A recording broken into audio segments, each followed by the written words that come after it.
going to speak for yourself, Marcellus Swally, with a combo I wouldn't have picked, but I did. But you're nice with it. You're Not as nice as you over there on that love boat. I see you, brother. You're looking clean again. That boy got that money. That's Emi Acho in the building. Let's get it started with my Clippers. Damn it. Took another L last night. Yep, I saw it. And now they're down 2-0 to the Jazz. Donovan Mitchell stayed hot with 37 points. He's now scored 82 in the series. What the hell? Paul George and Kawhi Leonard combined for 48 points, but the Clippers went ice cold in the fourth quarter, missing 9 straight shots. Game 3 is tomorrow, right here in La. And Kawhi said, quote, "We've got a lot of fight left. We're up for the challenge." That's right. So, Acho, you up for the challenge? How bad is this for my Clippers? It's bad, dog. It's real bad. You talked about your fit. It's a combo you wouldn't have picked, but it works. Yeah. When you're talking about the Clips, it's a combo I wouldn't have picked and it don't work, right? Like when you talk about Kawhi and PG. Why is it so bad? So we talked about this 3 days ago, and finally, a take I'm giving is coming to fruition. Thank you. 3 days ago, I said this. Whenever you play a game against an opponent and you have some flaws against one opponent, your next opponent is going to look to expose the flaws you had against the previous opponent. If y'all missed the show 3 days ago, in the NFL, play a game on Sunday. Whatever you show to be vulnerable on Sunday, if you don't correct it Monday, Tuesday, Wednesday, Thursday, Friday, Saturday, by the next Sunday, that next opponent is coming after the same exact thing. It's like a shark that smells blood in the water. Yeah. Oh, you can't stop the run? We're going to run it. Oh, you can't stop a spread pass? We're going to spread pass it. So what were the vulnerabilities that the Clippers showed against their previous opponent, the Dallas Mavericks? Let's go. Star player can go to work. Luka. It doesn't matter that they have Kawhi. It doesn't matter that they have PG. You are star player can get buckets. What vulnerabilities did the Clippers show against the Mavericks?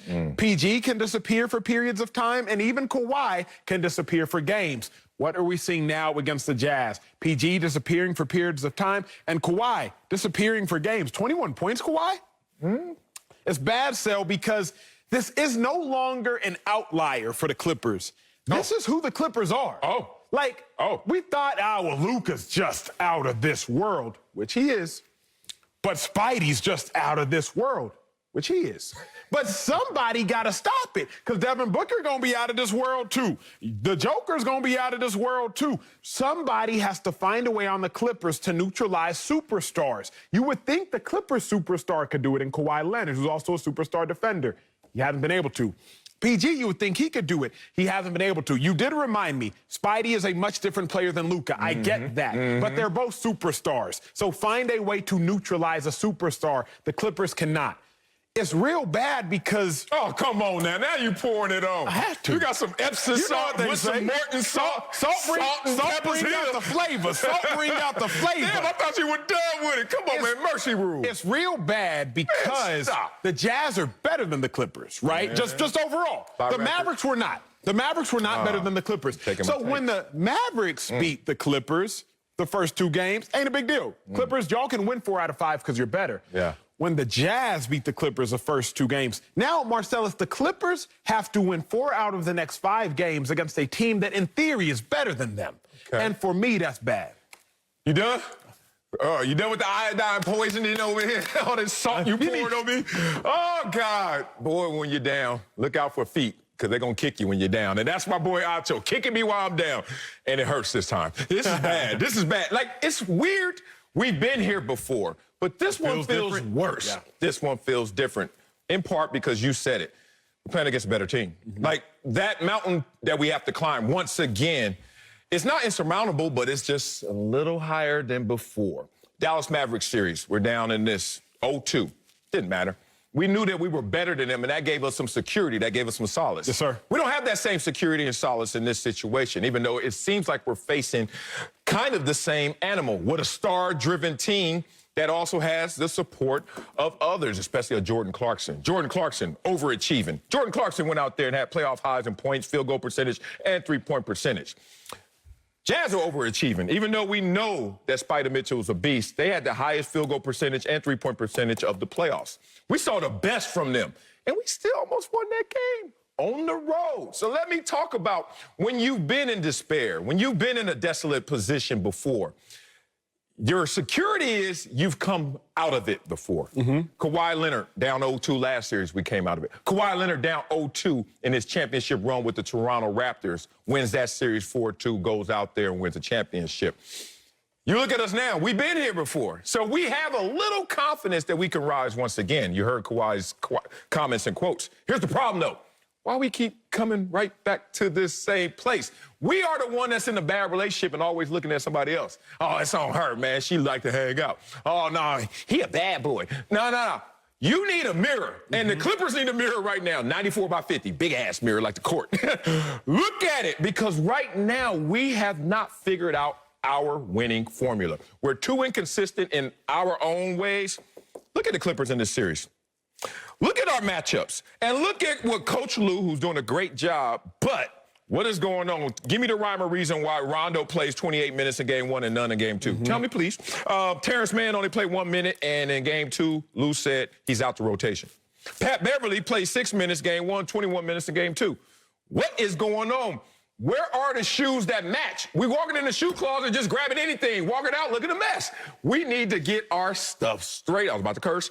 And the point is, I don't know if we can get it straight because the opponent is that much more difficult. Again, we used this before. I'll use it again. It comes down to when you're facing the Dallas Mavericks, you know that you're better than them. So just like in a track race, if you're running one lap and somebody takes a lead who you're better than, you know you can go catch them. Go get them. But the Clippers are looking at the Jazz, and it's like, uh-oh. I don't know if we let them get too far ahead. I'm not convinced that we can catch them. So if Reggie Jackson, your third best player, maybe. If Reggie Jackson scores 29 points, should be an automatic dub. Yeah. Like, let's just call the spade a spade. Because you're supposed to count everything else with that. Count everything else with that. If Reggie Jackson, the third best player on a team, scores 29 points, it should be an automatic dub. Clippers did not play bad. They had fewer turnovers than the Jazz, more boards than the Jazz, shot better from the free throw line than the Jazz. Like, the Clippers didn't play a bad game. And I don't even know if the Jazz played lights out. Like, Spidey Mitchell played well, but remember that Devin Booker game where he shot 80% from three, 80% from the field, 90% from the three-point line? Yeah. Spidey Mitchell shot 45% from the field. He shot, I think, roughly 40% collectively. But the Jazz is a team that, what are they known for? 3 and D. They shoot the three and they play good defense. What they do this series, 3 and D. They're playing solid defense and they're shooting the three ball well. It's not as if the Jazz can't get better. It's not as if the Clippers can't get better. But to your point, eventually, let's talk real. Bump all these notes. Oh, here you go. The Clippers just aren't that good. Wow. Paul George. Stay prepared. No, Go back I'm to not your prepared notes. Stay anymore. prepared. Stay on the track. Paul George is a microcosm of the macro issue with the Clippers. Paul George is overrated. The Clippers are overrated. The Clippers aren't that good. PG not that good. You can simply assess PG, and everything you say about PG, you can say about the large scale issue of the Clippers. What you mean? What I mean is this, Sal. We all believed the lie that Kawhi and PG were one of the best duos in basketball. They are. They're not. They're not a duo. They're not a duo. They are. They're Kawhi Leonard. No one else is alive in the West that has two 20-point scores. Believed that lie. And we based the following truths off of that lie. So everything else we based in life was based on the premonition that Kawhi Leonard and Paul George are the best defenders in the game, and that Kawhi Leonard and Paul George are two of the best scorers in the game. So now the problem is we're looking around like, what's going on with the Clippers? How they down 0-2? What's going on with Paul George? What's going on with Kawhi? Because we believed a lie. If we would have just believed from the outset, maybe Paul George isn't as good as we think, particularly in the playoffs. What do we think? If we would have believed from the outset, maybe Paul George and Kawhi have lost a step on the defensive end, then maybe we wouldn't be so shocked, flabbergasted, appalled, amazed when Luka puts up 35 points in a series, youngest player to ever do so. We wouldn't be so shocked, flabbergasted, appalled, and amazed when Spidey Mitchell scores 45 and 37. The reason we're even asking how bad is this for the Clippers is because we thought it was supposed to be good. But if we knew the whole time it was always going to be bad, we wouldn't be in this predicament. And it's my fault for believing the lie, but I just wanted to check you, big dog. Let's not believe these lies anymore. Let's not believe these lies, Sal. Oh, I got to hit you with, I got to hit you with the training day clap. One of y'all Damus put a cap in this dude. What the hell are you talking about? This is blasphemy. You in L.A. saying this, homeboy. You better watch yourself. You say this is a logical fallacy. It is. That's the problem. A logical fallacy of the greatness of this duo. Yes, sir. The only duo that can score 20-plus points left in the Western Conference. That's who you're talking about. Yes, sir. Oh, it's a lie. Okay, those numbers are a lie. No, it's not. You didn't see that zone defense that they ran in the third, fourth quarter that closed the gap that allowed us to almost win this game again? You didn't see that? Oh, we can't play defense. Stop. Let me tell you this about my Clippers. We went out there and saw a Utah team that we won't see all the way through this series. I told you, highest field goal percentage or three-point percentage of the playoffs. Though they shot 51 from three. Go ahead. I dare y'all to do that again. You ain't. So we gonna play against a different team, and we gonna play them at home. Series is flipped. It's weird. We lost all our games at home last time. Now we're gonna win all our games at home. I hope. This time, I hope. Jordan Clarkson outscored our entire bench. Boy, stop. You think that's gonna happen again? See, that's what I'm talking about. Clippers had just 11 threes. We're the best three-point shooting team in the league. Oh, is that another lie? Oh, anyway. But the Jazz makes 20 of them. Boy, stop. You look at this right now, we're underachieving because of this simple reason. Kawhi Leonard is a little off of Kawhi Leonard in losses. Wins and losses is two different Kawhis. In wins, 35 points a game. In losses, 26. Those 9 points, we can live. We can use them 9 points, Kawhi, even though 26, nothing to sneeze at. We're 0-4 in the playoffs when Kawhi scores less than 28. What's happening with Kawhi Leonard? A lot of people want to clown him. You know how they got the playoff P, pandemic P, all them nicknames. And then they talk about Kawhi and load management. You know what's interesting about Kawhi and his load management? He also has leadership management. As you know this, as you've been a leader before, you can't turn that switch off. You can't just opt out. This team can't read the room. The only problem with my Clippers is not talent. Yes, sir. Not at all. It's not what people think of them. No, sir. It's the fact that when they walk in the room, they don't know how to read the room. They don't know the social cues of basketball. They don't know when it's intensity time. They don't know when the other team is hot. It's time to just put that fire out before it becomes a blaze. It's like us. When we go into a room and we sitting there and it's Charlie Dixon and Eric Shanks and all, it's a time to look somebody in the eyes, right? It's a time to look at your phone. It's a time to hold that sneeze. It's a time. We got to read the room better, dog. When Spidey comes out in the second half last game and the first half this game, somebody got to bring the extinguisher. Or somebody got to come with the mindset to read the room and change the dynamics. That's a good take. Number one, it's a take I ain't heard before. Number two, and it's incredibly accurate. Number three. Yesterday, bruh, I'm watching the game, and I'm texting the producer. I'm like, the Clippers look like they don't want to be there. The Clippers look like when your mom forced you to go play outside because she didn't want you messing up her house. Just go play. No. You don't. Mom, I said stay outside with the kids. The Clippers be on the court like they just. Man, Coach said we got to play today. All right, let me lace them up real quick, big dog. Let me double knot these. Like, they look like they don't even want to play. And I'm like, weird. It doesn't make sense. They have the most lackadaisical, nonchalant attitude I've ever seen. And I think it's because of what you said. In the game of sports, any game, there are tangibles and intangibles. Thank you. Clippers got all the tangibles in the world. Yeah. To Sal's point, the example he uses a lot. If you drafting on the court, we're drafting Kawhi first. You might draft PG second. If you didn't have hindsight bias, knowing what PG has done and underperformed, you might take PG over Spidey. And then you're going to take Spidey or take PG. Either way, you're taking two Clippers players in the top three if y'all were just going to draft them for pickup. Facts. But then Spidey outperforms those two collectively and individually. The problem that we have when we assess the Clippers is we always assume they have the two best players or two of the best players. But just because you assume that by title does not mean it's true by play. Against the Mavericks, Kawhi was not the best player the majority of the series. Luka was. Against the Clippers, against the Jazz, Kawhi has not been the best player the first two games. When I would play football, I think the national championship game, Texas versus USC, everybody talks about the Vince Young, famous Vince Young, he could go out, whatever he scored. I talked to Coach Brown, College Football Hall of Fame head coach, and he said this. He said, I rode the horse that got me there. Simple. Vince Young got him to the chip, and Vince Young was going to win him the chip. I rode the horse that got me there. The Clippers are trying to ride the horses that got him there, but you're looking at Kawhi talking about giddy up. 21 points. The horse that got him there, PG, but you 8 for 18 from the field. The Clippers can't even ride the horses that got him there. And to me, still, that's more troubling than ever. That's a great response to that. It's really simple. I always say it. Life is simple, just difficult. Yes, sir. Right? Like, you know what to do. Just do that, and that's it. You ain't got to do more. In the bigger games, you don't have to go outside your skin. Stay within your own comfort zone. What do you always say? If you don't know what you're doing, a 4-4 is nothing but a fast mistake. A fast mistake. I swear I look at our team because I know we don't extract all of our talent in terms of production and play. And it's really not because of physical talent. It's not because of the tangibles. It's really just a miss in terms of reading the room. The last point I'll make on this and bringing it home for us in our world, I used to be deadly with my little dent rip moves. Shout out to Richard Dent. Like, because I had speed, power. I was too fat, basically. They told me to beef up to play the run, and I stayed beefed up to play the run. And so when I tried to do all them fast, quick, Jason Taylor speed twitch ones, I was quick, but not quick enough. But when I put a little power with it, oh, this booty right here, it's high, and it's so I used to, my dent rip.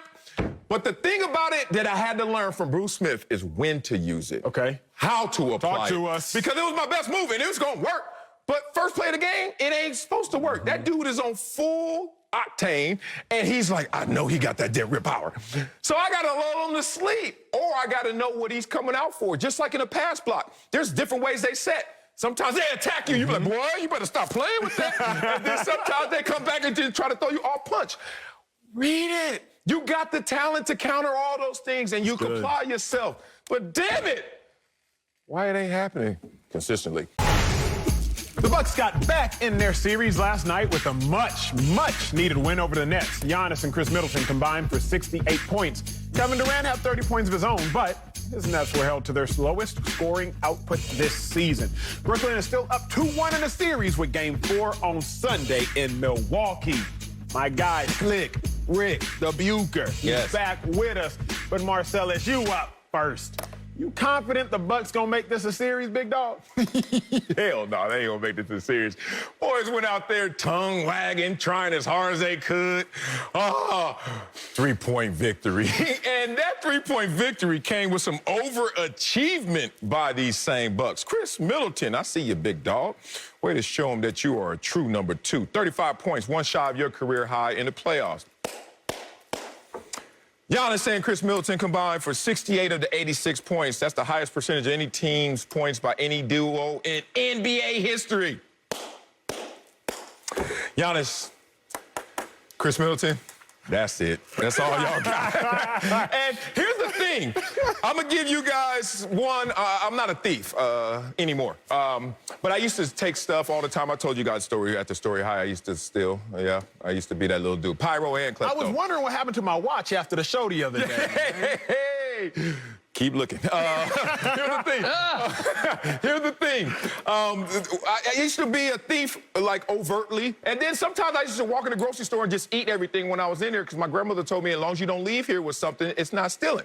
So right now, I'm about to do something. My grandma was gangster, dog. So I'm going to do something right now, and it's not really stealing. I'm just going to say what Acho says when y'all ain't listening, and I'm going to say it right here. You saw Brooklyn playing with their food yesterday. That's all they were doing, playing with their food. And what happens is you get a team like the Milwaukee Bucks, who we know they're trying to get over that hump, finally get into the finals. It's not going to happen this year because there's a current going on right now. If you guys ever been in the ocean, you understand what a current is. On the surface, waves may be coming in, maybe looking smooth. Underneath the surface, let me tell y'all what's happening. Hell, and they are about to pay for it. How many points did we see the Milwaukee Bucks score last night? 86. How many points did we see them score in the game prior? 86. You try to tell me, and Slick Rick, this is for you. I'm glad your face is up there.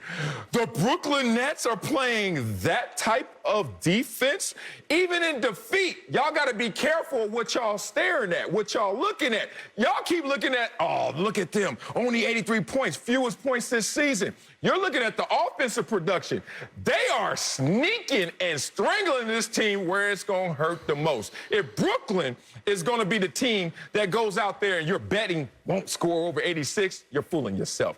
They are sneaking this team by playing defense and mindset and priority without James Harden. Watch what happens the rest of this series. They're going to show their manners. Gentlemen sweep. I love your take, big dog. I love your take. You're wrong, but I love your take. The Bucs are going to make this a series. They have made it a series. I said Bucs in 6 from the outset, and technically I am still alive. That's it. Now, the reason I know for certain the Bucs are going to make it a series is because they did not play great last night. They played how they're capable of playing. So going into any game in the playoffs, you could safely assume Giannis will give you 28 to 40 points in double-digit boards. Okay. Yesterday, Giannis gave you 33 points in double-digit boards. You would assume that Chris Middleton will give you 26 to 35 and get you about 8 to 12 boards. Chris Middleton gave you the 35. Now, he exceeded the rebound expectations. But you would also assume that Drew Holiday and Lopez would combine for somewhere around 15, 20 points. They did not. Finally in this series, we saw balance. We saw both the teams playing at a fair level. First 2 games, Nets played out of their mind. Bucs played terrible. Finally, we saw both the teams play okay. Like, the Bucs didn't have significantly less turnovers than the Nets. The Bucs did not shoot better than the Nets. They both just played okay, which is why it was a 3-point game, and the 3-point game tipped to the Bucs' favor. Here, though, is why I'm so confident in my Bucs are back, baby, because I believe in the law of averages. America, what is the law of averages? The law of averages simply says future events are likely to balance out the deviation from past events to get you closer to your average. Your future events are going to balance out what happened in the past to get you closer to your average. Why do I bring that up, Slick, and why do I bring that up, Sell? Yesterday, the Bucs shot their 3rd worst 3-point percentage of the season. Not the playoffs, of the season. Game 1, the Bucs shot their 4th worst 3-point percentage of the season. So if we believe in the law of averages, that means the Bucs are bound to shoot their 3rd best 3-point percentage of the season. And they're eventually bound to shoot their 4th best 3-point percentage of the season. And in those 2 games, they gonna take. So the first 2 games, they lost, played terribly. But boy, them law of averages gonna kick in, and they gonna get hot eventually. Giannis ain't gonna go 1 for 8 from 3 every game, Sell. Chris Middleton isn't just gonna go 3 for 6 from 3 every game, Sell. Eventually, the Bucs gonna get hot, and when they do, they gonna steal 2. I appreciate, Acho, that you are sticking to your guns, and I also appreciate the way this question is framed, because it is a matter of confidence. And I am not at all confident that they can make this a series. They could, they should, but I'm not confident that they will. By the way, Marcellus, before I confirm and put a stamp of approval on your position, did you say that you don't steal anymore? No, Is that what you said? Yeah, I stopped. Okay, because you just stole a line from Giannis, if I'm not mistaken, in your first take. Did you not? But that whole ocean thing and current thing. I didn't see Giannis say that. Giannis said that? My bad. Okay. Plagiarism. Anyway, I digress. Here's the reality. The reason I'm not confident is because if it takes keeping them in the game in the 80s to win, I'm not confident they can do that. Yeah. If it takes having Bruce Brown decide that he is going to go for the game winner, I'm not confident that that's going to happen on a consistent basis. And ultimately, if it comes down to Joe Harris talking about averages, Mr. Acho, Joe Harris, the best 3-point shooter in the league this season, going 1 for 7 again in order to win. I'm not confident about that. What really concerns me, and I did not think I would be saying this, is I am more worried about where Giannis Antetokounmpo's head is at than I am Kyrie Irving's. I did not expect to be thinking that going into this series. But after the first 2, and after not just shooting 8 threes and only making 1 of them, but taking pull-up threes, and then on his free throws, you've already, this is the 2nd time you've had the 10-second violation, and yet you stubbornly continue to do the same routine. Like, what are you thinking? Never mind I'm getting the ball in the pinch post or the mid post, which is exactly where I want you to get it, and you're backing out and deciding, no, I want to go face up and go off the dribble, where Blake Griffin can tie up my shot for a jump ball with the game on the line. He's not successful face-up driving. He's very successful as the roller in the pick and roll, catching it in the mid or the pinch post. And yet Giannis seems to be operating on his own agenda, as if he has something to prove. Like, no, I can make free throws taking this too long process. And no, I can make threes no matter how many I miss. And that concerns me, because that's about proving something to yourself as opposed to proving that you're part of the better team. Here, Slick, I love what you said, and I co-sign everything you said. Giannis, change your free throw approach immediately, please. You took 12 and a half seconds to shoot a free throw yesterday. What is wrong with you? But, Slick, let me hammer this point home. My first point is, Slick, we've all sat at one point in life at a casino table, whether it was poker, blackjack, game of choice. We all have, Slick. And while we sat at this table, for me, it would be blackjack, we've all endured some very rough hands. What we know is this: for every very rough stretch, there will be a very good stretch. The question we have to ask ourselves, though, Slick, is, do we have enough money to stay at the table to see the very good stretch? It'll come, because as we know, law of averages, it will always come. But the question is, will we still be at the table by the time the very good stretch happens? For the Bucs, I know the good stretch is coming, but will it happen in Game 4 and Game 5, or will it happen in Game 8 and Game 9? Will they still be there by the time it gets there, or will the series already be over? But I do know it's happening. The other thing, though, Slick, that I don't think anybody is talking about is this. The biggest concern with the Nets has always been health issues. James Harden, one of their big three, is hurt. I tell you, America, it is not volume and intensity that hurt people. It is volume and intensity too quickly that hurt people. Kyrie Irving plays 34 minutes a game on average. 2 of the last 3 games, Kyrie Irving has played 45 minutes per game. So not only is he going from playing 34 minutes a game to now 45 minutes a game, and essentially an additional quarter of basketball, but he's also going from playing non-intense regular season games to extremely intense playoff games. I wish injury on no man, but as an analyst, you can also start to predict some issues that may arise. Volume, intensity too quickly for a team that has already been injury-riddled, and superstars that have been injury-riddled. I'm confident the Bucs will make it a series, because I also think the Nets may face further health issues. Ooh. It's an excellent point with the minutes, and I agree with you. Having to play KD and Kyrie 44, 45 minutes every night is a recipe for disaster. But I'm going to go back to your blackjack analogy. Talk to me, Slick. It's not just that you have enough money to stay at the table to get through the bad times in order to enjoy the good times.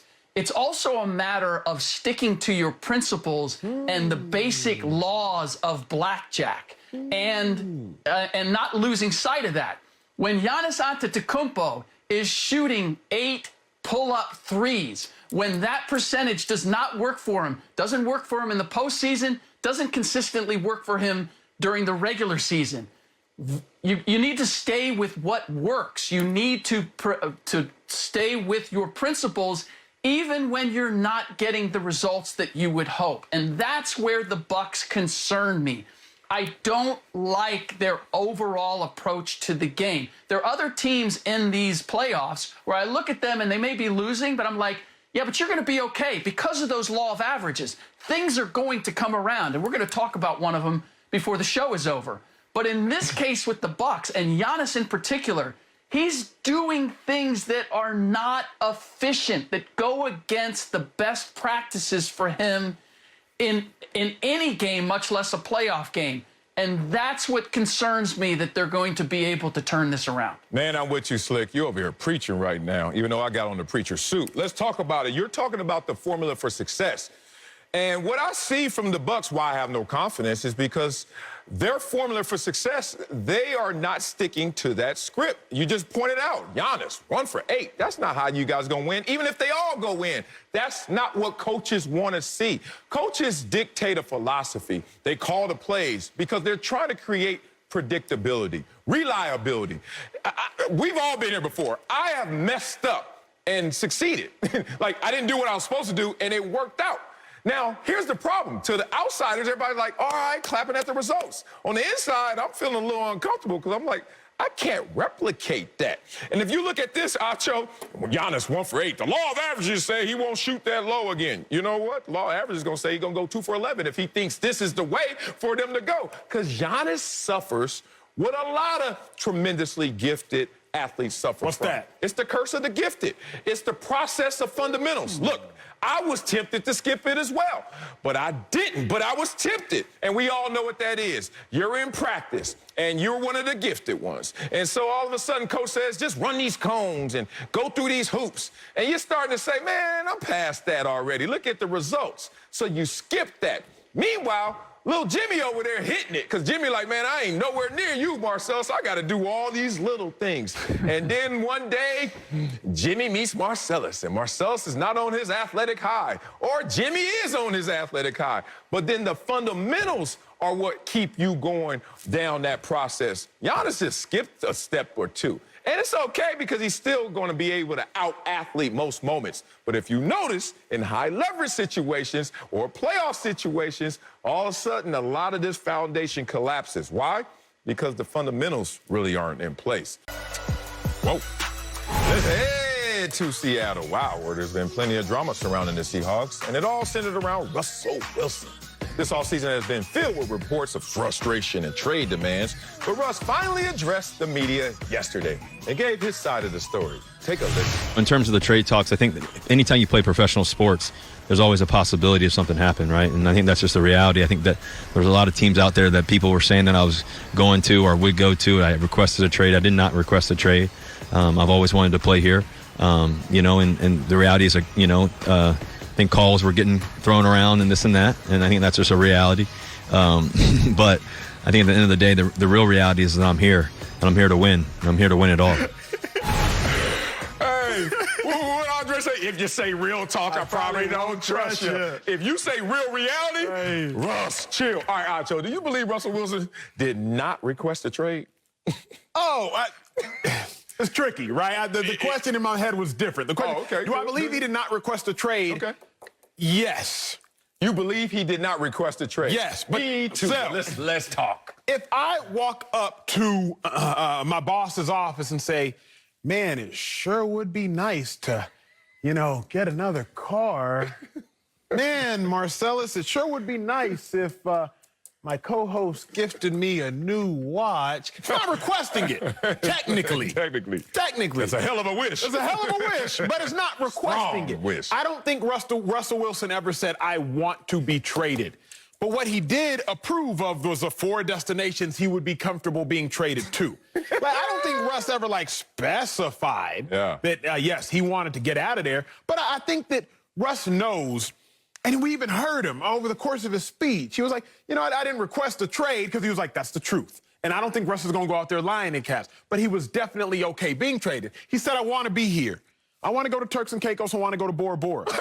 They can both be true. You can want to be a Seahawk and want to be a Saint and want to be a Bear and want to be a Bronco and want to be a Raider. So I don't think Russell Wilson was lying during his speech, and I do believe that he did not request a trade. However, you got to read between the lines with Russ. Russ is cool being in Seattle for right price for some guaranteed money, but he's also cool being elsewhere. You ain't even got to read between the lines with Russ. Just listen to the lines he's reading, and then you're like, wait a minute. Real reality, boy, stop all them little chuckles. Go Hawks. Like, man, this dude lying. You talking about want to be a baller. He is lying. And, I hate to call somebody a liar. I'm not. I'm not damning lying. you like that. Correct. But you, in this moment, lying. Let me tell you why. Tell me the difference between a blatant, overt lie and plausible deniability. You know what you were saying. That's what you were saying. Going up to the boss office, snitching on me. Boy, you better stay out of there. Saw you yesterday leaving the show early. You better leave me alone. I like this job. And here's the thing. Plausible deniability, man. Ooh, when you learn that word and can internalize that. And break it down, please. Break it down. I kind of remember what it is, but break it down. If there's something that's damnable and you know it, you put yourself in a position where you could dispute that and say, hey, I really don't have any understandings of that. So Russell didn't overtly walk up there and say, I'm out of here, and here are my 4 destinations. Sayonara. He didn't do that.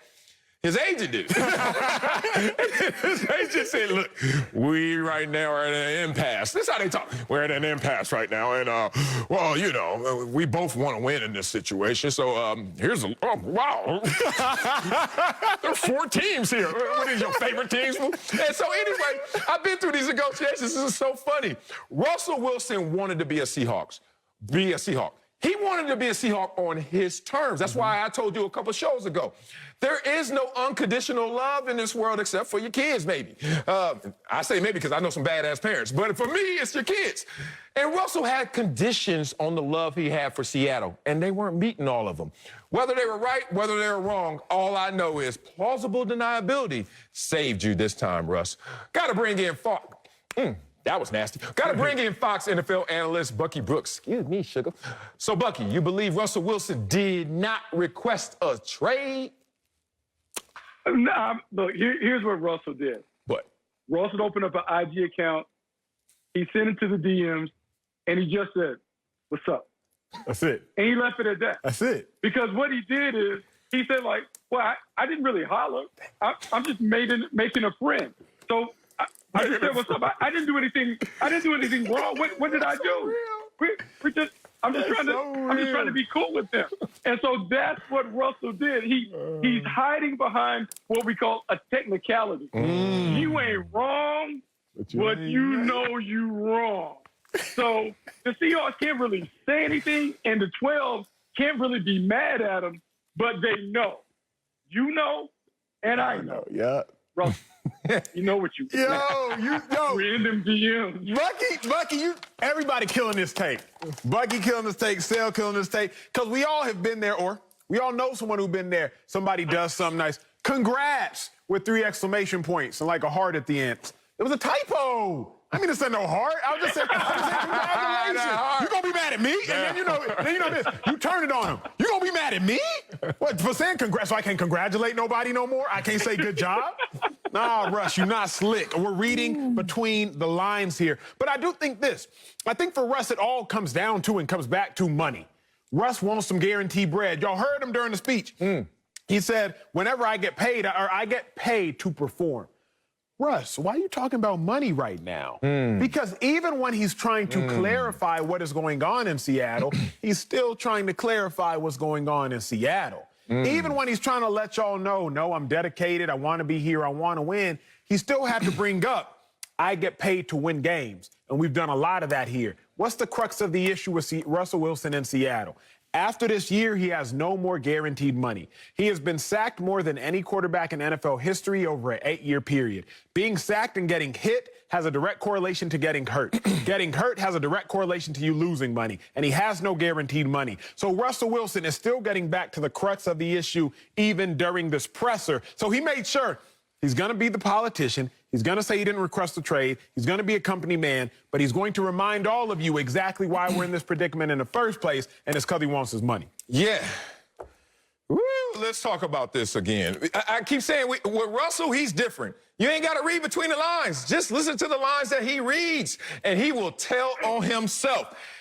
The first time he's able to address the media yesterday, he talks about this. And most people will be deceived and deluded into thinking, oh, wow, he broke it down. Honorable Russell Wilson. Look at him. He stood right there and answered all the tough questions. But then go home and ask yourself this question.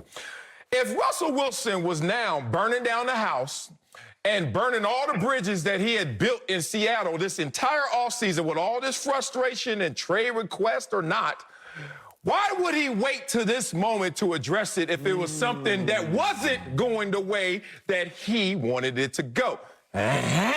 So I see Russell Wilson on IG getting cornrows, doing TikTok dances, and doing all this silly stuff. His voice still changing, and he 30-something. Like, he changing all his image, doing all this stuff. But if you about to lose the equity that you built, 3rd round Russell Wilson took Matt Flynn's job, money man Matt, won a Super Bowl, almost won a 2nd Super Bowl, and you can see that you're dividing the fan base and the franchise, and you're just going to get cornrows on video and not address this? That's what told me that Russell Wilson wasn't exactly speaking the whole truth. Yeah, look, Russ is being disingenuous. He's hiding behind some semantics and technicalities that we can't necessarily uncover because we weren't in the room with the Seattle Seahawks. But we know, and he's basically told us that. He's intimated that, I would like to have a little more money, the guarantees. I would like to have a little more power. I would like to be able to do these things. But what has happened is, as we said early in this process, Russell doesn't have any leverage. The leverage is all with the team. Now Russell has come to the realization a month out from training camp, yeah, dog, I ain't going to be able to get up out of here. So I need to make amends so I don't have the 12s booing me when I run out the tunnel. I need to find a way to make sure that I'm always the face of the franchise and they still love me and adore me. So maybe I can get my money at the end of this season if I play well. So what this is the realization that I tried, I shot my shot, it didn't go well. I'm going to take it to the crib and I'm going to lay up. That is what he's doing. Yeah, you ain't fooling nobody. You ain't got to lie, Craig. We know what happened. They tried to burn down the house, didn't work, then walked in there. Oh, this is beautiful. This is nice. And people looking at you like, man, I see them matches in the back pocket. Boy, what the hell you trying to do to us? My grandma always told me, because this is a complex story, and the truth is simple, and lies are complex. Carson Wentz, speaking of dogs, and Cam Newton are some of the players with the hottest hot seat in the league, according to Bleacher Report. Wentz is a coach now and is trying to shake off a bad ending in Philly. While Cam had a not so great first year in New England, and now he's got first-round pick Mac Jones in the same quarterback room. So, Acho, whose seat is hotter, Carson Wentz, Cam Newton? Cam Newton's seat is much hotter, and I'm going to make this very, very, very easy to digest for y'all and for my big bro right here. Chip, come back. I ain't trying to hear this. The reason Cam Newton's seat is hotter is this. Right now, Sel, if you were to go out to a restaurant in L.A., right, and you were to go out and sit at this restaurant, if the restaurant was crowded and there was a line outside, after about 75, 80 minutes, your host would start to walk back and forth. Your waiter or waitress would start to walk back and forth and, you ready for the check? Can I get you a box? They would try to expedite your exit because there's somebody waiting in line. Okay. But if you go to a restaurant where there's nobody waiting in line, you can really sit back as long as you want and chill and take your time because nobody's trying to expedite your exit. Let's go back to the restaurant where somebody's waiting in line. After the 90-minute mark, if there is somebody in line, the host will do this. I'm sorry, due to the COVID regulations, we have a 90-minute time limit, and we're going to have to ask you to leave. And you would have to get up because there's people waiting in line. The Patriots have somebody waiting in line in Mac Jones. Who? And Mac Jones is sitting there at the door fresh. He just got out the Rolls Royce. He just got out the car, and he fresh. He got a squad with him. And he's sitting there waiting in line, and they looking, and Cam Newton's sitting in the seat. And Cam Newton's sitting in the seat, and Belichick has walked by. Robert Kraft has walked by. Belichick walked back by. Cam, can we give you a check, please? Can we get your check? Is there anything else we can get for you? No, sorry. We don't have desserts anymore. We'll box it up for you. And meanwhile, Carson Wentz is sitting back in his chair, seat's cool, because nobody's waiting in line. Not former fifth-round pick Jacob Eason, or fourth-round pick, and not the sixth-round pick, my friend of this past year, Sam Ehlinger, out of Texas. They're not truly waiting in line. For that reason, just off story form on my first lap, Cam Newton's seat is much hotter. Wow, that was an amazing story, too. Oh, man, I disagree. I think it's Carson Wentz. I don't even think Carson Wentz gets the entire season for two reasons. One, confirmation bias. If you think Carson Wentz is good, well, then you think that Carson Wentz with Frank Reich will be great. Yes, okay? So they have to hit the ground running. Why? Because he's back with Frank Reich. No more excuses. All chips in. But if he's not, if Carson Wentz in his first game, and I keep saying this, goes 0 touchdowns, 3 interceptions, 178 yards passing, I don't even know if he'll make it to week 2. And I'm going to tell you why. You're talking about contracts and waiters and talking about, oh, it's time to get up because people are there. Let me read you something real quick. Wentz's reemergence isn't a given in Indianapolis. They talk about if things aren't working midway through the season, General Manager Chris Ballard may be forced to make an executive decision and bench Wentz rather than lose a more valuable draft asset. Oh, do you remember the conditional second-round pick that will automatically turn into a first-round selection if Wentz plays 75% of the games? So Wentz is dealing with a whole different dynamic than Cam Newton. Cam is on a one-year deal, one and done, whether you ball out or you are horrible. We are not tripping on the future of you because the future is Mac Jones. The present is you. Clearly defined lines. Carson Wentz, already not clearly defined lines. There's a rooting interest for Carson Wentz to ball out. He's back with Frank Wright. Of course. But in failure, there's also a rooting interest to not let him finish this deal because the deal gets sweeter for the Colts if he doesn't play 75% of the snaps. Never be in a position where you can lose and Nate can't lose. I like that take. Obviously, you and I both have biases about these two individuals. I love Cam and I love Carson. Obviously, I know Carson better than I know Cam, but I like them both. So let's make them faceless and let's make them nameless. Don't do this. No, can we do no blind resume. Okay, good. I'm just going to have a blind conversation. Right. They're faceless and they're nameless. One quarterback is going to be 32 this fall. One quarterback is going to be 29. The quarterback that's going to be 29 this fall, his team last had a winning record in 2019. Quarterback that's going to be 32 this fall, his team last had a winning record in 2017. The quarterback who's going to be 29 this fall, his team last made the playoffs in 2019. The quarterback who's going to be 32 this fall, his team last made the playoffs in 2017. The quarterback that's going to be 29 this fall, his team was last in a Super Bowl, which they won in 2017. The quarterback who's going to be 32 this year, his team was last in a Super Bowl, which they lost in 2015. If we simply look at the two individuals blindly, Carson Wentz, the 29-year-old quarterback, has both been better more recently than Cam Newton, the 32-year-old to-be quarterback, has been. So if we remove our biases and we remove our personal vendettas or lack thereof, I will not speak for you, very simply, anybody would assume the quarterback who is both younger and has had more recent success, his seat is cooler. Man, you got me somewhere, but it's not in a place where I can agree with that. And I'm not even trying to disagree because I'm on the other side saying Carson Wentz. I don't even believe that Cam Newton's under any type of pressure. Matter of fact, there's a luxury there. You do what you need to do, Cam, because in the first year of our system, either you sit or you suck. Now, Josh McDaniels has been on record. Bill Belichick has been on record this entire offseason talking about the handicap, the issues that Cam Newton had to deal with last year. They gave him a mulligan. We just haven't given him one. We'll see how that plays out. But Carson, no more mulligans, bro. You're a young franchise quarterback. Let me just start here. If you my homeboy and you are Carson Wentz, this is what I'm telling you. Dog, how you trick off a $128 million contract? You are a franchise quarterback, and you lost your job, lost your team, lost your head coach to a second rounder that some don't even think can play the position fully? Damn, how sorry are you? But I'm not going to go there because you ain't my homeboy. But I'm going to tell you, because you are cool with Carson Wentz, who led the league in interceptions last year and turnovers despite only playing 12 games. You talking about recent woes, recent issues. Yo, boy, text him that. Second worst completion percentage. Yo, boy, text him that. Second worst passer rate. Dog, stop. You second. Him and DK Metcalf in that back of that second to last position. You can't be that guy. Took the most sacks.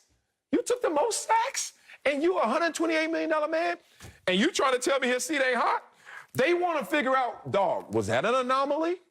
Or was 2017 an anomaly? Remember that? 11-2, 33-7, touchdown interception, passer rating 102. But the rest of his career, being real, bro, 86 passer rating, 24, 30, and 1. I hate taking out the best of somebody because then what are you? Exactly. Right? I mean, you take my best year away. I'm still. But the point is, he a losing quarterback with a bad passer rating outside of 2017. Carson Wentz, though, Sel, even in 2019, bump 2017, all right, bump. 4,000 yards. Cam Newton's done that once, his rookie year, 2011. Maybe even 2010. He don't want to go for all them yards. That ain't what he do. So let's call a spade a spade. And the fact of the matter is, Carson Wentz has just been better more recently. But more than that, I'm going to give y'all a take that y'all hadn't even thought of. Let's go. Remember, before Cam Newton showed up, the Patriots were 12-4. We talk about wins above replacement, right? Yeah, when your replacement is, when you are replacing someone, how much better are you than they are? That's how you really dictate success. Yep. The Patriots went from 12-4 with Tom Brady to 7-8 with Cam Newton. That is a 28% drop-off as far as win percentage. 12-4 win percentage, 7-8. Carson Wentz went from 9-7 to 3-8-1. Carson Wentz actually wasn't even as bad compared to his previous self as Cam Newton was compared to who was there previously. So we want to talk about just how bad the Eagles were last year, but really the Patriots had a bigger deviation. So as bad as we think it was in Philly compared to them the year before, Cam Newton was even worse with the Patriots than they were the year before. All of these things align to say both their seats are hot. I agree with that, but Cam's has to be hot. Man, I love you. All right, one more punch back. Okay, first of all, if you try to replace the GOAT, that's going to be tough sledding, right? Try to replace me in this seat. Just see what happens. I ain't the GOAT, but still, that's the point. Like, he tried to replace Tom Brady in a 20-year glove that fit. That's true. And he's like, oh, well, it's kind of like the thumb is getting, like, come on, man, it's going to take time this year. Woo! Carson Wentz, 2020. You know, there were quarterbacks that had higher passing grades than Carson Wentz last year. Drew Lock, Gardner Minshew, bless me, Andy Dalton, Mike Glennon, Daniel Jones, Tua. Tua's good, though. All right, here we go. Wentz's regression. I got to get you here because you always like to bring up 2019. Dog, we are working well together. You know why? Because I know your punches and your counter punches, and you know mine. So the thing is, I know he always going to go to 2019, and then I'm always going to read this one back. The last 2 seasons, oh, man, bottom half of the league in a lot of categories. You know who had a better completion percentage in the last 2 seasons? Mitch Trubisky. Any good? He's a good quarterback. He is. Better than Dak by 1%. What about Kyle Allen? Well, got quiet. More passing yards. Gardner, once again, Mitch. Oh, sorry. And quarterbacks with a better passer rating. I'm done. Last night was a rough one, you would say, for Marcellus's Clippers. They are now down 2-0 to the Utah Jazz, thanks to 37 points from Donovan Spidey Mitchell. Kawhi Leonard and PG combined for 48 points, but the Clippers went ice cold in the fourth quarter, missing 9 straight shots. After the game, PG said, quote, "We're optimistic that we can get this under control." I love it. Slick Rick is back with us, and I agree with you. So everybody needs a friend like PG. Like, just is never worried. Never worried. Just like on life support. Just like, nah, man, we good. We'll get under control. Yeah. Sel, what is the biggest reason your Clippers are in this 2-0 hole? Oh, man. The biggest reason, because there's so many to choose from, which is unfortunate. I'm going to say this, and I'm going to say this again. Our load management issues have morphed into leadership management issues. We do not know how to read the moments of the game, the micro moments in the game, in which your leaders have to exemplify their leadership. And that's through a myriad of ways. It could be vocally. It could be just in support. It could be just putting the ball in the hole. It could be just getting to the free throw line. But whatever it is, it needs to be something that everyone in the collective is aware of, that our leaders are leading in this moment. What happens with us is maybe there's almost too much trust that we can rebound, too much resiliency. I don't know what's going on because we let Luka cook. And then we were just betting on we're going to wear him down, which we did. And now we're letting Spider once again cook. And I don't know if our efforts are still with the focus of just wearing them down, because right now the only thing that has slowed them down is our zone coverage. So when we mess with our lineup like we do in terms of Patrick Beverley in one game, out the next game, you talk about looking at the man is not playing and out the rotation now, and Rondo's in, Rondo's out. We're trying to figure this out, and that's unfortunate because we're in the second round of the playoffs still trying to figure out our winning formula and how we can replicate that. So the biggest issue is just the fact that we don't have the leadership when necessary in the most critical times. Sel, we get paid to analyze, we get paid to opine, we get paid to break down things in very nuanced and deep ways. The biggest issue, the Clippers in an 0-2 hole, the Jazz are better. Like, it's actually very simple. The Jazz were a 1 seed. The Clippers a 4 seed. The Jazz played the first 2 games at home. Like, we can sit here and try to figure out, well, what exactly is going on, but the Jazz are better. The problem is, and I said this before, Slick, I don't think you were here, so I'm interested in your thoughts and your follow-up. We have perceived the Clippers to be a talent which they're not. Woo! We have perceived the Clippers to be a team in which they're not. And because of our perception of who the Clippers were supposed to be, we can't believe our eyes when we see who the Clippers actually are. And so when we see Paul George go 8 for 18 from the field, we can't believe our eyes because it contradicts our mind.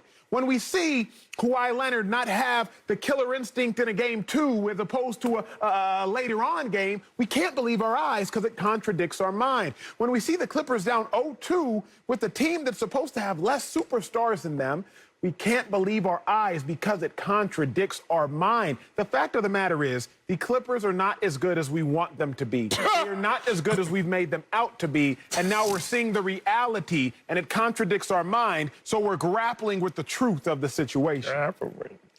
It's a strong argument, Acho. I don't agree with it, but it's strong. And one of the issues that we have, all three of us, people that any other opinionists or analysts, is the fact that the game in the NBA in particular, and I think in sports in general, is shifting. The tried and true things that make for great teams is changing. And the Clippers are testing that change because what the Clippers are going through, what they went through in the first round, to Marcellus's point, and what they're going through now is we have the pieces. Which pieces do we need to utilize in this situation? Normally, you ride your stars, you hope your ancillary players come through, and then that is the formula. And essentially, that is what that's the formula that the Utah Jazz are utilizing right now. They're just going by their tried and true. But I'm gonna dumb this down because I think it really, whether you believe in the way the Utah Jazz are approaching it or what the Los Angeles Clippers, the experiment that they're trying to make true, the bottom line is that they are losing the three-point battle. And that has been proven to be the difference maker in almost every playoff series so far. It certainly was the difference in the Clippers going down 2-0 and then coming back and winning the series. And I would say the same here. And this is where I believe that the Clippers can be better if we're going to go with law of averages. They need to defend the three better, and they need to shoot it better. Donovan Mitchell had a better series against Denver last year than he's having right now. And the Denver Nuggets won that series. I'm looking specifically at Marcus Morris right now. 3 for 17 in this series. Shooting 71%. He shot 44% against the Mavs. He shot 47%, I believe, during the regular season. And his postseason career average is 41%, 42% essentially. So I believe ultimately, if Marcus Morris gets back to being Marcus Morris, and I look at the difference in these games and the open shots that were missed in the final minutes of the last two games, then that's where it's going to happen. The deeper you go into the playoffs, the more you rely on the ancillary players. The star players cancel themselves out, and it becomes a matter of who's going to step up, either coming off the bench or on the guys that you normally don't count on. Right now, Marcus Morris has not lived up to what you could expect from him in these situations, and it has been the difference in the first two games. But Slick and Marcellus, I'm so glad you brought that up, because what is so true in life? Laws, gravity, averages. Marcus Morris, he did shoot 47% from the three-point line this year. He shot 31% from the three-point line the year before. He's a career 37% three-point shooter. So his averages have to come back to fruition. Why did the Clippers beat the Mavericks? What is it in the playoffs, though? Why did the Clippers beat the Mavericks in Game 7, Slick?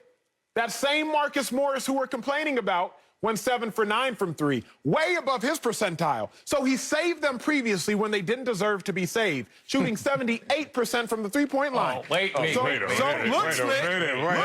Whoa. You can't just slide that in there. You cannot just slide that in there. The man shot 80% from 3. They didn't deserve to win this. He shot 80% from 3 and took 9 threes. Okay. So we cannot, we can't be mad at this same Marcus Morris who got us here, even though he's no longer taking us from here, because it's come back to the law of averages. Like if he shoots 80% one day, Slick, he's going to shoot 20% the next. We can't be mad at the 20. But he's done that. He's done that.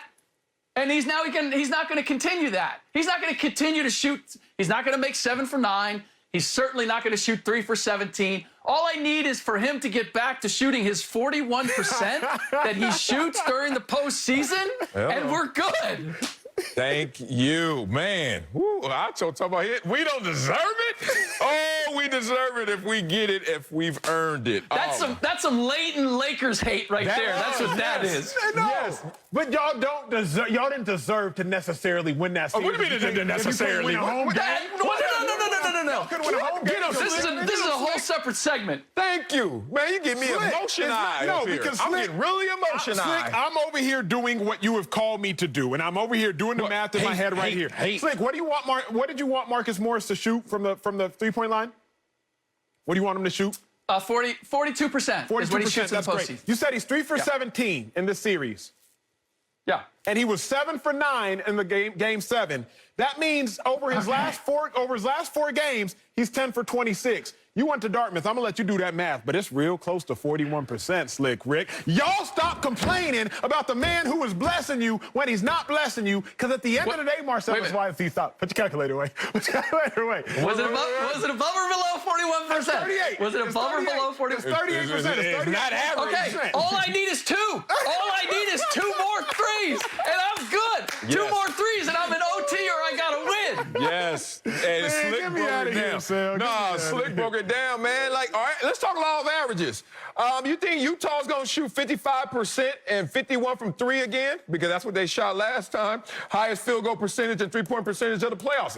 Law of averages. So let's come on back here. Sing it, Sellis. Come on back here, Utah. You think Jordan Clarkson going to outscore by himself our entire bench again in this series? Come on back here. Law of averages. Boy, stop.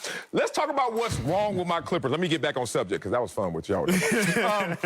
We don't know how to play Tetris. And I was a good to great Tetris player because I knew where to fit the pieces. And even when things start getting faster, it's kind of like playing D-line. I don't care about that dude in motion. I don't care about what y'all talking about. I just focus in on what I need to focus in on. Stay in that vacuum.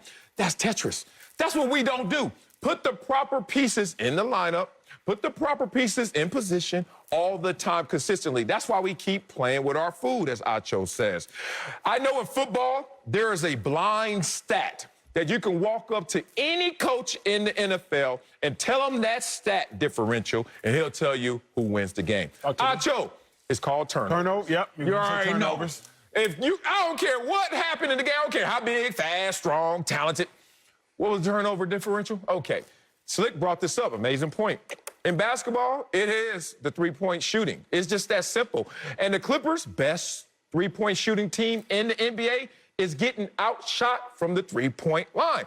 That's where their difficulties lie. So when we talk about spiders out there cooking, Jordan Clarkson cooking, everybody's cooking, it depends on what they're cooking at and where they're cooking from. We defend that 3-point line, we got something. So I got a question, Sel, and I got a question, Slick, because we got to go back to the main point. If you have lived by it, you can't be mad if you die by it. True. Right? Like, if we go back to our casino story, Slick, you've been with me there as far as figuratively. Sal, if I do something crazy, right? In blackjack, you should stay if your hand is at 17, the objective to get to 21. I don't know. I'm going to talk to you like you don't know how to play blackjack for those at home that don't know. If I hit on a soft 17, which means I request another card trying to improve my hand, that is fairly foolish. But if I hit on a soft 17 and I get a 4 and now I have 21, it looks great. I can't complain when I hit on a soft 17 and I draw, call it a 5, and now my hand reduces. Because the same thing that I lived by, I am now dying by. All I'm saying is this. You got Clippers players who have saved you based on certain performances, and the style of play has saved them. You can't now be mad if the same thing is killing them, Slick. You live by it, you die by it. When the Rockets lived by the 3 that season, and then they went, what was it? They missed 27 consecutive 3-pointers in a game. At the end of the day, you can't really be mad, because those same 3-point shots are what got them there, Slick. Except that the Clippers, you're saying that it saved them. No, they just did what they've done all season long, which is shoot the 3 really well and defend it much better than they have so far in this series. And I look at this matchup. There's, when you go to your soft 17 and you're taking the hit, it also depends on how many 10 value cards are left in the deck or how many have already come out that's going to influence your decision making. if I'm going to relate that to this, I'm looking at Jordan Clarkson and I'm looking at Bogdanovich and Joe Ingles. I match up well with them for my shooters on the perimeter. I have size to get my shots off and to defend that better than I have at this point. If we were talking about Patrick Beverley and I'm counting on him knocking down threes, then I would be with you. But I'm counting on Reggie Jackson, who's one of the best three-point shooters on the team. Marcus Morris, one of the best three-point shooters on the team. I just need them to do what they've done all year long, and particularly in the case of Marcus Morris, what he's demonstrated that he does in the postseason. Look, postseason, regular season, if you're a great regular season shooter, doesn't guarantee you're going to be a great postseason shooter. But Marcus Morris has demonstrated over the course of his career that he actually shoots better in the postseason. He just hasn't done it in this series to this point. Yeah, to hammer that point home, Slick, we're a better three-point shooting team than them. They're 39% in the regular season. We're 41%. But let me give it to you in these terms. We had just 11 threes to the Jazz's 23s. That was the biggest made three-pointer differential of the playoffs. Think about that, y'all. And that was the second biggest three-point differential of the season for the Clippers. Law of averages. Thanks for the encouragement, Acho. I feel better. We're going to come back. Clips in 6. Bucs got a much-needed win last night over the Nets with the help of 68 combined points from Giannis, Chris Middleton. But last night was not the Nets we're used to seeing. They had the lowest scoring output this season with 83 points, and they were a disappointing 8 for 32 from long range. Slick Rick is with us. But Acho, did the Bucs get lucky in their, I hate saying that word, but did they get lucky in their win against the Nets? No, sir. You create your own luck. Number one. And number two, luck is simply when preparation meets opportunity. Giannis, you had the opportunity to get to the cup, so you got to the cup. 15 points in the first quarter. Chris Middleton, you had the opportunity to knock down shots, and you were prepared this game to knock down shots. Kevin Durant, he did not shoot great. That is in part to PJ Tucker. Although he scored 0 points in the game, he was plus 10. He had the best plus or minus from anybody that played significant minutes for the Milwaukee Bucks, and he didn't score a point. Because you create your own luck. Kevin Durant doesn't go 11 for 28 or whatever it was from the field on accident. He's one of the greatest scorers of all time. He does that because of defense, and he still had 30 points. Luck, when preparation meets opportunity, luck is something that you can create. The Milwaukee Bucks created their own luck, as I see it, and I also look at it like this. You can't tell me a team is lucky when they shoot 19% from three. It's what the Milwaukee Bucks shot. You can't tell me a team is lucky when they shoot 36% from the field. It's what the Milwaukee Bucks shot. You can't tell me a team is lucky when their superstar player goes 1 for 8 from three, when their superstar player airballs a free throw, when the superstar player goes 2 or 10 or so from the line. That is what happened to the Bucks. Everything didn't go great for the Bucks. They just won the game, but it wasn't because of luck. Loved how you started, Acho, because I agree. I don't believe in lucky wins. I don't believe you play 48 minutes in any contest, particularly in the pros, and you luck out winning. Brook Lopez, who had 6 blocked shots in the game, the fact that he contested Bruce Brown's attempt at a game winner, that's not luck. Chris Middleton icing the game with 2 free throws. He's an 88% free throw shooter. That's not luck. Drew Holiday scoring the game winner by going to the cup and finishing against a Brooklyn Nets team that we talked about all year long, not being all that good defensively and not having a rim protector in the game at the time, that is not luck. So I mentioned earlier in the program about Joe Harris going 1 for 7, and you could argue that that is luck, except that Joe Harris has had performances like that in the postseason before. He went 2 for 7 in Game 3 against Boston. He had a stretch 2 years ago where he went 1 for 17. So it does happen. And to your point, Acho, the poor shooting by the Nets was a reflection of much improved defense and defensive intensity by the Milwaukee Bucks that we did not see in the first 2 rounds. So, look, I don't know that the Bucks can continue to win with this formula, but it's not a formula that happened by happenstance. They earned this victory. Man, I struggle with this because, Acho, I'm glad you said what you said because I hate saying luck. Like, what the hell are you talking about? That luck. Not enough luck in the world to make that ball go in the hoop. I understand that, so I respect anybody out there who gets it. But this was lucky because it's not repeatable. Okay. It's not repeatable. So look for the Bucs, boy. Look. The Nets scored 83 points, the fewest of the seasons. Look for the Bucs, boy. 36% field goal, second worst of the season. Look for the Bucs, boy. 25% three-point. Look.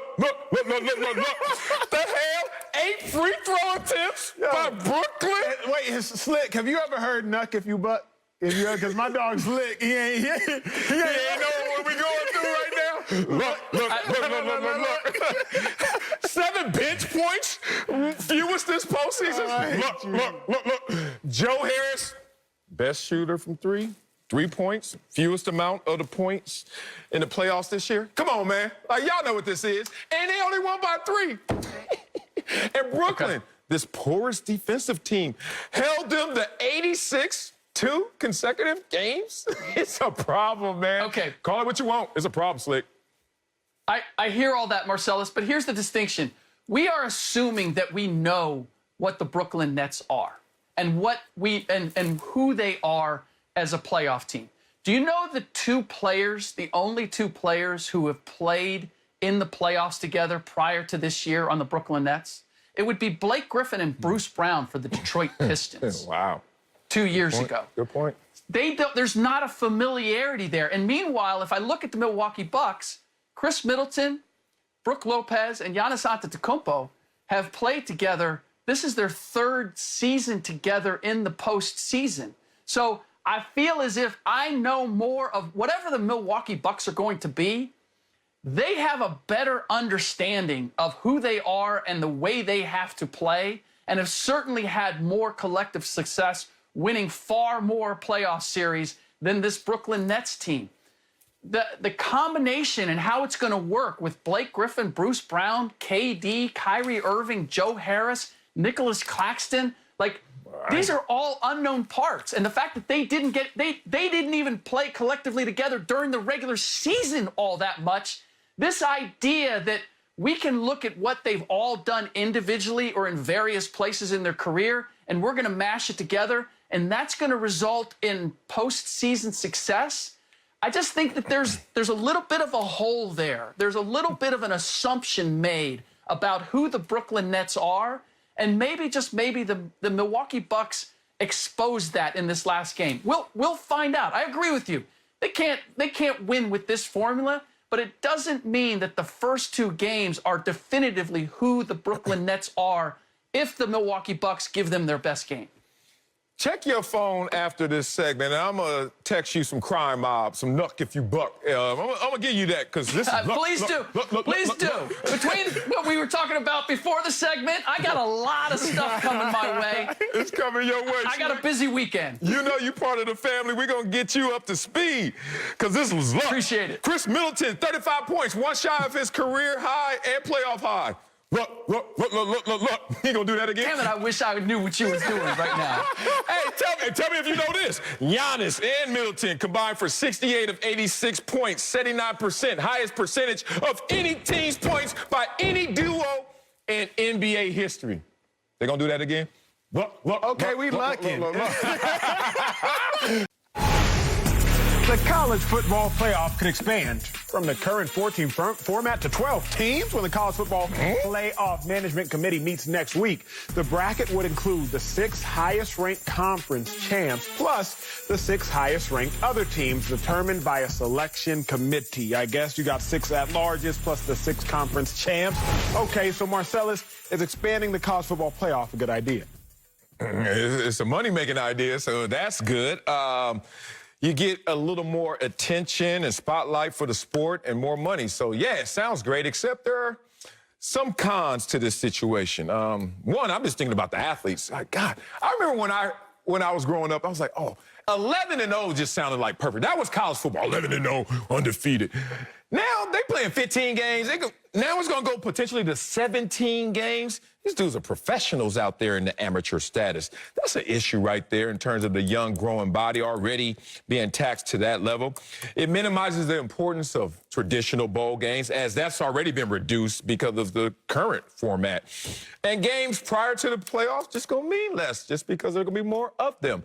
So all in all, you know me, the capitalist I am, I like the money. I like the attention. But I know there's going to be some consequences that are going to make some people upset. I do not like expanding the college football playoff format for several reasons. Number one, what makes sports really their greatest is not being oversaturated in games. The more every game means, the more intense every game has to be, because every game thus means more. So when you expand the college football now, that means that regular season games mean a little bit less. Number two, let's talk about the fact that the margin of victory in the semifinal games on average is 20.9 points, roughly 3 touchdowns. So the difference between the first best team in college football and the fourth best team in college football is already 21 points. What is the difference between the first best team and the 12th best team in college football? Number three, what about the athletes? Expanding the playoffs will bring in millions upon millions of dollars. The athletes will not see that money. Number four, and maybe the biggest point of it all, sometimes it's better to just live life wondering than to actually be revealed to an unfortunate truth. Preach. See, we wonder maybe the 12th best team could upset Alabama.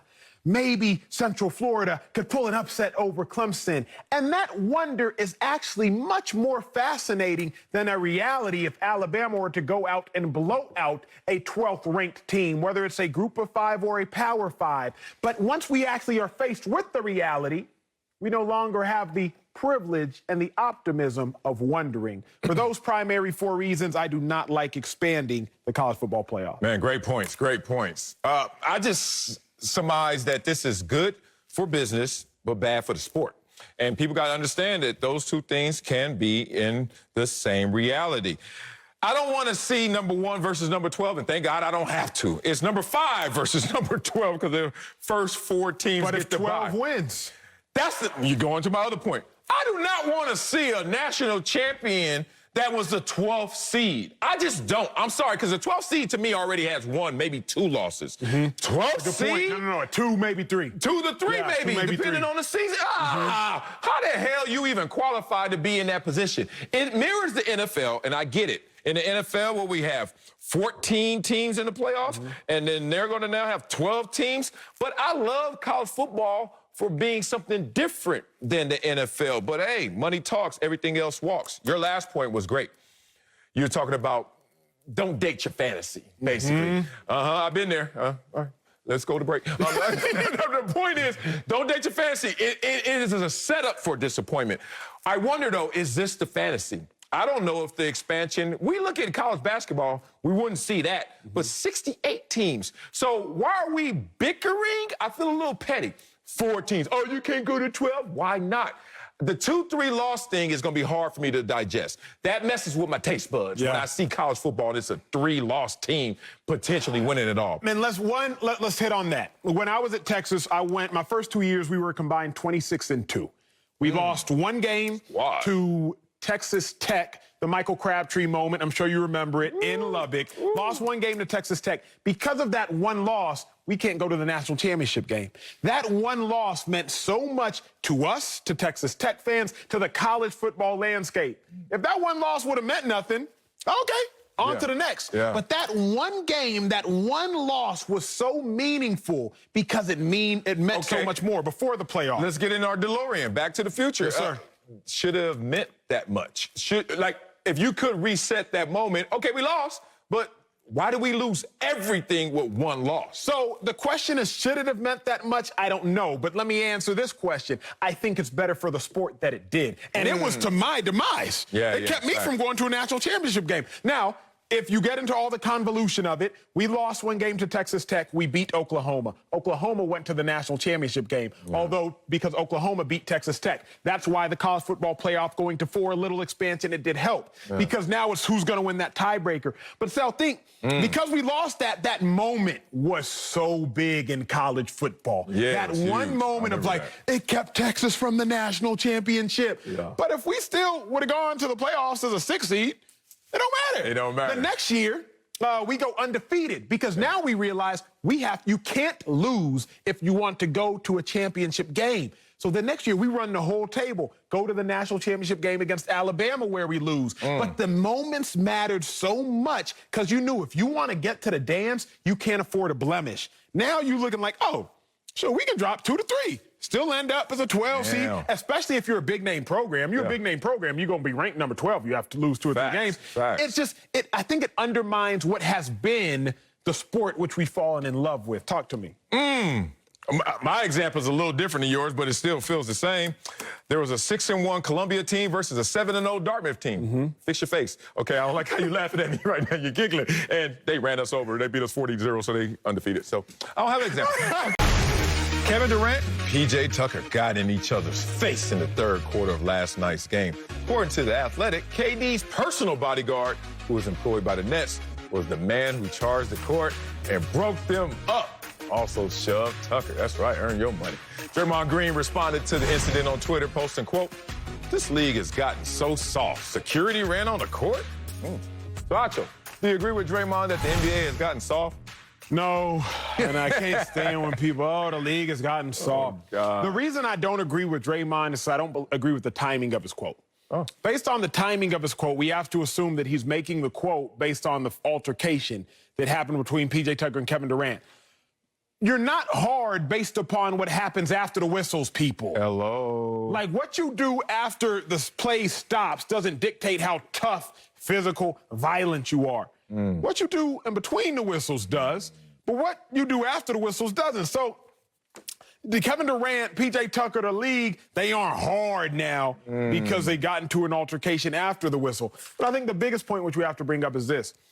We always talk about protecting the players. We've all been crying and yelling and revolting because somebody threw popcorn on Russell Westbrook. Right. We all made a frenzy, came into an utter frenzy because somebody missed throwing a water bottle at Kyrie Irving. Trae Young got spat on. We all were up in arms. Protect the players.